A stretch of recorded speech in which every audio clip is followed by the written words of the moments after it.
Welcome to North Georgia News Now. I'm Terry Bonds. Coming up today in local news, a suspect has been arrested following a stabbing that took place in Dalton on Friday. Whitfield County Schools Chief Operations Officer Mark Gibson has provided an update on summer construction projects, and we'll reveal this week's Humane Society of Northwest Georgia Pet of the Week. Later, it's state news, and Susan Ridley will share WDNN's community calendar. But first, here's your local weather. Today's local weather is brought to you by Built Well Bake.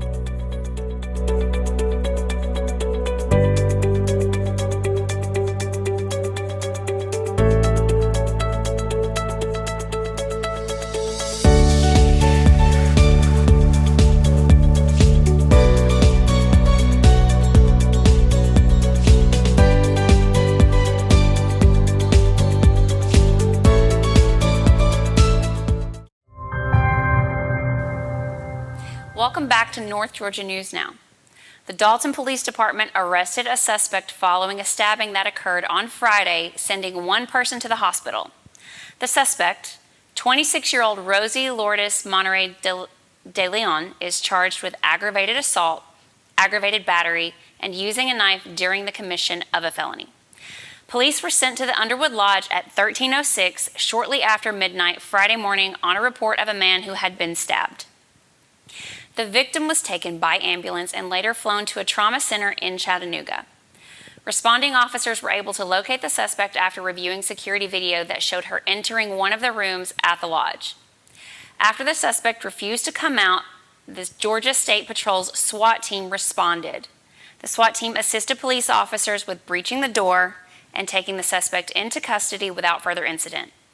Shortly after 3:30 a.m., the victim was treated and released from the hospital Friday morning and is expected to make a full recovery. This incident is still being investigated, and at this time, police do not know what led to the stabbing. In other local news, Whitfield County's School Chief Operations Officer Mark Gibson has shared information on several summer construction projects. When spectators and athletes fill several area high schools' football stadiums in the coming weeks, they'll likely notice improvements. The following story is by Brady Hicks of the Daily Citizen News. Mark Gibson said at a school board meeting last week that football fields at Southeast, Coahulla Creek High School, and Northwest Whitfield High School will be ready to play on this fall. Also in time for Southeast football games will be a newly renovated concession stand and ticket booths, which include remodeling work to the roof and new heating, ventilation, and air conditioning units, among other things. Southeast Projects was approved during the board March meeting with a contract price from a Ringgold-based Tyson & Associates construction company of $9.7 million. The project will also include a new field house for football, soccer, and any other spring sports. It will include a new changing area for visiting teams and renovations to the public restrooms adjacent to the field. Gibson said that the ticket booth, concession stand, and restroom facilities will be operational this fall. He said that they will be all but brand new. Very nice and clean. The football field house will be revitalized in phases and will be complete by this time next year. Gibson said several projects at Coahulla Creek High School will be completed by next year, including a new field house adjacent to the football stadium's concession stand. This will be for soccer, tennis, track, and some other teams that don't currently have a facility of their own. Coahulla Creek's tennis courts will also be heavily refurbished. A pair of middle school football fields also received some major improvements. Gibson said the field at Eastbrook and Westside will be fully operational in time for practice, and games after work began in early June to address drainage issues. The board members approved a $346,141 contract with Triscapes LLC for the renovations on June 3rd. Gibson said the visitor sideline and the northeast portion of the field had problems with standing water, which made portions of the field unavailable. Gibson also provided an update on the new Parent Drive project at the Eastside Elementary School, which will see a complete overhaul of the current student drop-off and pickup area outside of the school entrance at 102 Hill Road in Dalton. Approved in May, the project is expected to help with the traffic on Airport Road and Hill Road. The current parent drive causes vehicles to line up on Airport Road during busy hours of the day due to limited room in front of the school's entrance. The system will be able to reconfigure the drive by using an old roadbed on Hill Road that Gibson said was donated by Whitfield County. It will be an extended loop where cars will line up in front of the school as opposed to the public roadway of Hill Road and Airport Road. Therefore, cars should no longer block the major roadways during weekday mornings and afternoons. Gibson said it will take a lot of work to complete the new parent drive, which will be finished in phases and will not affect student drop-off or pickups during school hours. Completion is expected around late fall or early winter. Gibson said each project that has not been completed will not interfere with school hours as the 2024-25 year begins. As of now, everything is on schedule. All of these projects sound wonderful and should make a lot of people happy around the area. Let's turn our attention to the Humane Society of Northwest Georgia's Pet of the Week. Damon is an adorable Beagle Shepherd mix who is 7 months old and weighs around 34 pounds. He is super friendly and loves all of his shelter buddies. Damon has siblings that are also available for adoption. Any of them would make a great family dog. The Humane Society of Northwest Georgia is open for tours and adoptions on Friday from 3 to 5 p.m. and on Saturday from 11 a.m. to 2 p.m. It's at 1210 Veterans Drive in Dalton. You can go to hsnwga.org to apply for a dog or cat or to fill out an online application to volunteer. When we come back, it's Georgia news, including Georgia Senator Jon Ossoff urges Georgia lawmakers to address the state's disgrace of a prison system. And over in Carroll County, the sheriff's office holds an annual gun raffle, but this year they are running into trouble with advertising it on their Facebook page. Plus, with National Dog Day just around the corner, WDNN TV is sponsoring a dog photo contest. We'll tell you all about it, but first, here are the local obituaries.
Welcome back.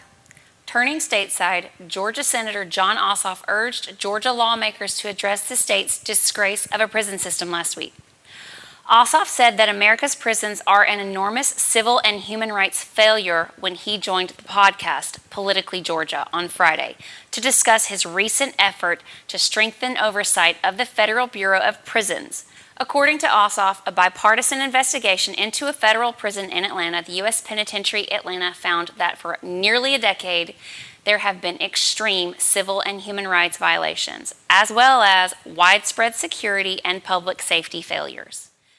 The bill President Joe Biden signed into law last month puts in place oversight measures for all 122 federal prisons through frequent and unannounced inspections by the Justice Department's Inspector General, who will provide recommendations based on deficiencies in each facility, Ossoff said.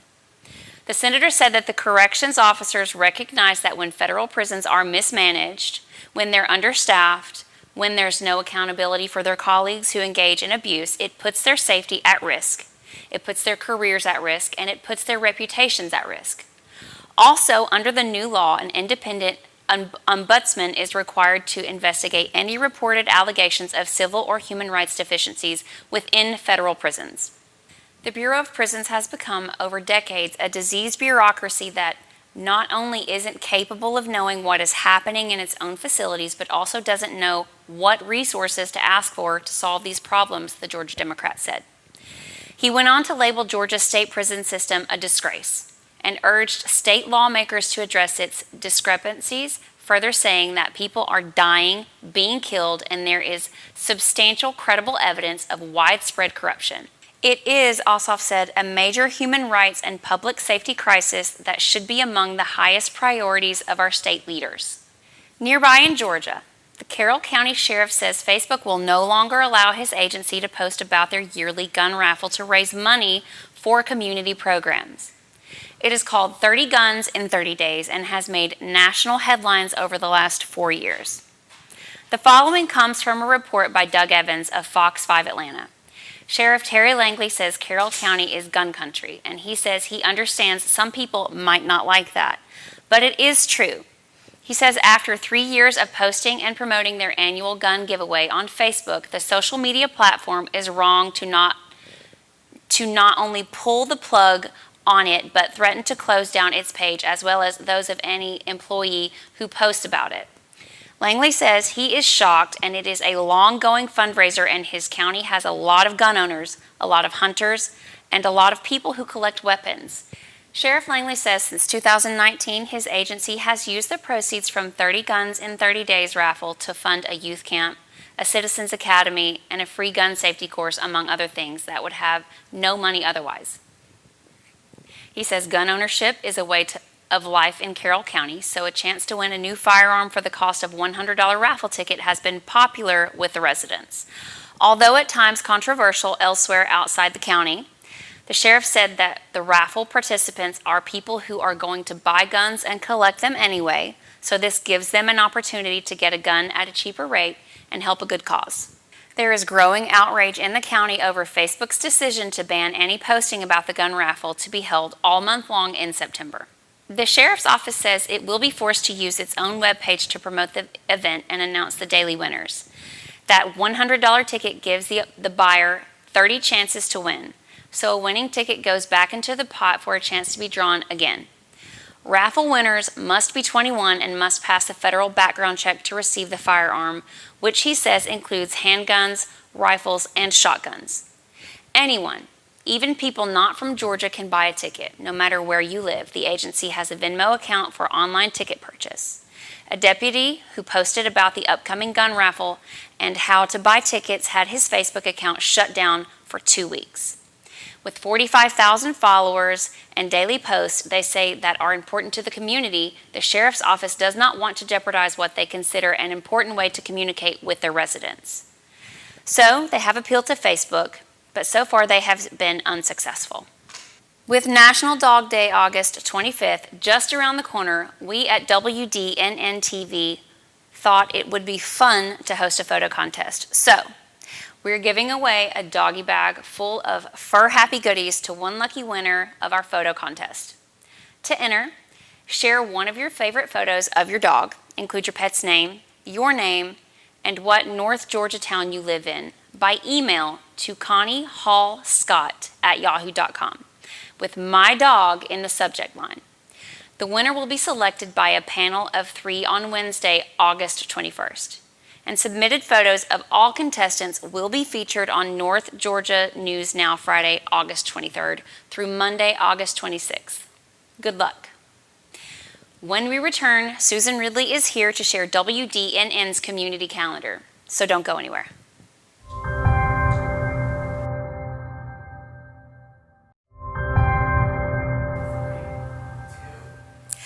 Welcome back to North Georgia News Now. I'm Susan Ridley.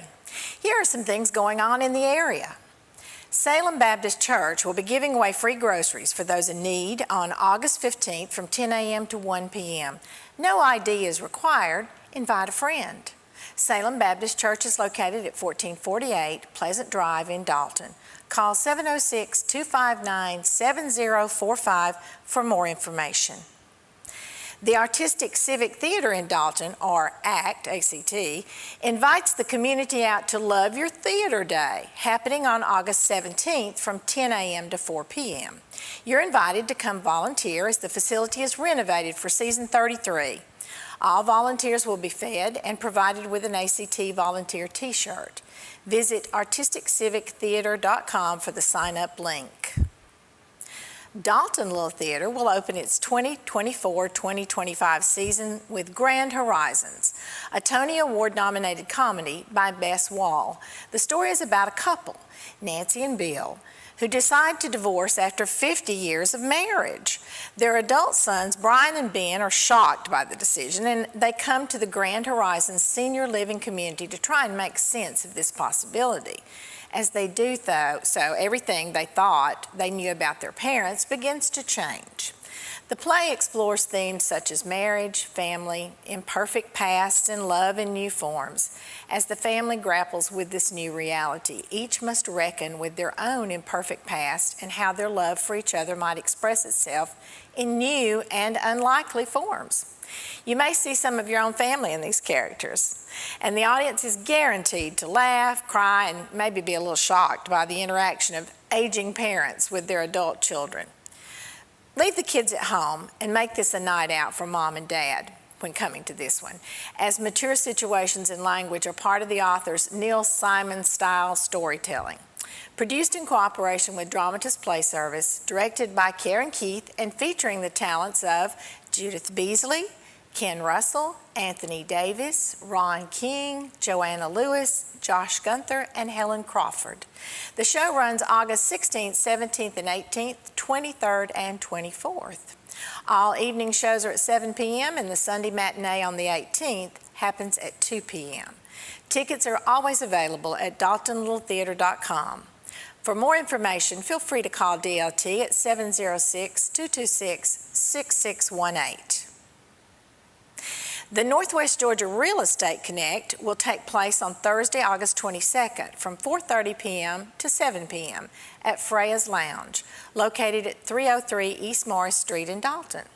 Join hosts Andrea Nicole, Ginger King, and guests for an evening of meaningful conversations, potential partnerships, and valuable insight into the local real estate market.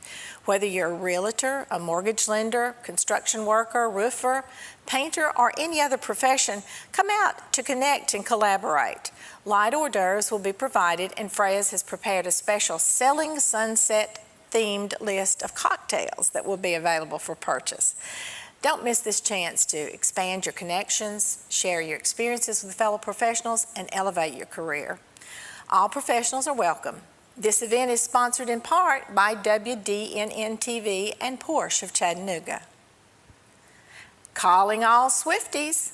The Artistic Civic Theater, or ACT, invites the community out for a super fun weekend, singing along to your favorite Taylor Swift songs from all eras. This event, the first cabaret of ACT's 33rd season, will take place August 22nd through August 25th at the ACT Studio, featuring the voices of Ashlyn Barnett, Blakely Nix, Cassie Richardson, Chelsea Thompson, Gracie Owens, Jesse Hargis, Kate Ashcraft, Kate Orr, Kinsley Blount, Kinsley Stevens, Lily Sharp, and Lindy Hester. Evening showtimes are 7:30 p.m. with the August 25th performance starting at 2 p.m. Expect surprises like friendship bracelets, photo booths, and themed drinks, snacks, and desserts, all included in your ticket price of $30. Please visit artistictheater.com to purchase your tickets. Hope Spur for Mental Helps will host the second annual Wind Therapy Ride to Prevent Suicide on Saturday, August 31st, with a meetup at Mountain Creek Harley-Davidson in Dalton at 10:30 a.m. A Blessings of the Bikes will take place at 11:15 a.m. See plenty of cool bikes, Jeeps, and classic cars. The after party will include raffles, an auction, live music, and vendors. Everything is kid-friendly until 8 p.m. Are you feeling lucky? Join Dalton Ghost Tours on Friday, September 13th for a special Friday the 13th Ghost Walk, starting at 8 p.m. Embark on a 90-minute exploration of Dalton's legendary past and haunted history with WDNN's own Connie Hall Scott, the author of Haunted Dalton, Georgia. Starting point is directly across the street from the historic Wink Theater on West Crawford Street, downtown. Tickets are priced at $20 for adults, $10 kids up to age 12. Kids under 10 attend free. For more information, visit Dalton Ghost Tours on Facebook or Instagram, or call 706-809-0518. And remember, autographed copies of Haunted Dalton, Georgia will be available for your purchase. Dalton's second annual Followeens Giving is set for Saturday, September 21st from 10 a.m. to 8 p.m. at the Burr Performing Arts Center. Expect an awesome, fun-filled day with crafts, artists, and food vendors, plenty of sweets, activities, and music. The North Georgia Fried Pickle Festival is coming to the North Georgia Fairgrounds on October 5th and 6th. Shop with over 175 craft and commercial vendors. Enjoy a variety of food, including those pickles. A petting zoo, pony rides, inflatables, trackless train rides, face painting, games, entertainment, and more. Special guests will include Twiggy the water skiing squirrel and Turtle Man live action. Admission is $5 and parking is free. WDNN TV's long-running, highly anticipated program, Football Friday, starts this week. Hosted live by Chris Owens and Jason Patterson, Football Friday airs on Friday nights at 11 p.m., and it'll keep you informed on what just happened on the football fields in our area, including Dalton High School, Northwest Whitfield High School, Coahulla Creek, Christian Heritage, Ringo High School, Southeast Whitfield High School, North Murray, and Murray County High Schools. It's a fun-filled, action-packed hour of highlights and commentary that re-airs on Saturdays at 10 a.m. only on North Georgia Television's WDNN TV. You can also watch live on YouTube and Facebook. Football Friday will air for 12 weeks at 11 p.m. Be sure to tune in. If you'd like to include your event in WDNN TV's community calendar, send an email to info@wdnntv.com with event in the subject line. Be sure to follow WDNN TV on YouTube, Facebook, and Instagram. We'll be seeing you, and just remember, like my grandmother always said, it only takes a nickel to be kind.